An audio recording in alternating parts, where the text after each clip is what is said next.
We're going to look at an Excel spreadsheet and some Excel formulas for a student care package delivery business. Student entrepreneurs have an idea that parents of college students might want to send their student a monthly care package that's not stuffed with bad stuff like cookies and candy, but rather has something useful, fun, or inspiring for their students, like shaving and grooming supplies or healthy foods. On this sheet, we see the market research that they've done, where for each service, each of the 5 different services they're considering, for each of 4 different price points, they have an estimate of how many units they could sell per month at that price point. For example, for the pampering supplies idea, for $35 a month, they think they could sell 1,200 units. So we can calculate revenue. We'll do that in the table below. So to calculate revenue for shaving and grooming supplies at $50 a month, we want to multiply the price, $50, times the number of units they can sell, 1,200. So here I have a formula. Formulas start with equals B5 times B6. I hit enter. We see that's $60,000. I can go back to that formula. I can see what it refers to. All right, I don't want to have to write that formula for every cell in this revenue table, so I can drag it. So I dragged it to the right. And what happened? Something good happened. Excel moved the references. So in this column, to calculate the revenue for shaving and grooming supplies at $35 a month, it's multiplying the $35, so column C, row 5, times 2,000, or column C, row 6.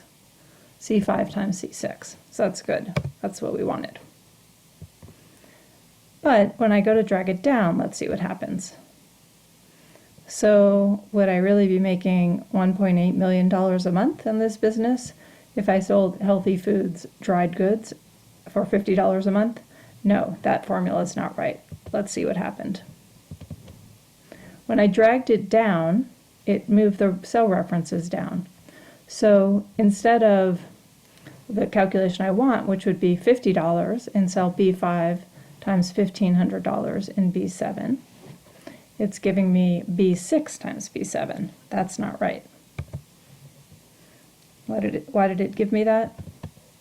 It moved the cell references down 1 because I dragged the formula down 1.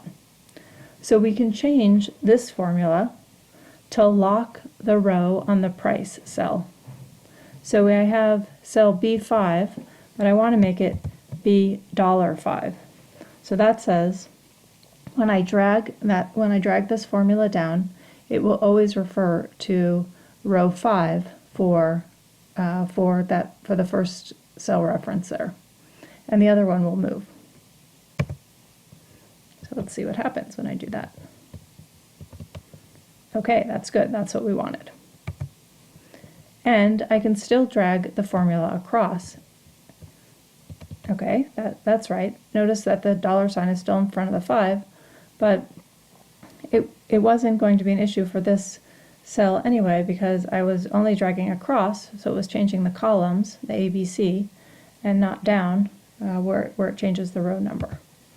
So I can drag this across all the way, and then I can drag all of this down, and it fills out the table correctly. So let's look at one here. So for pampering supplies at $25 a month, it's giving me the right price point and the right units.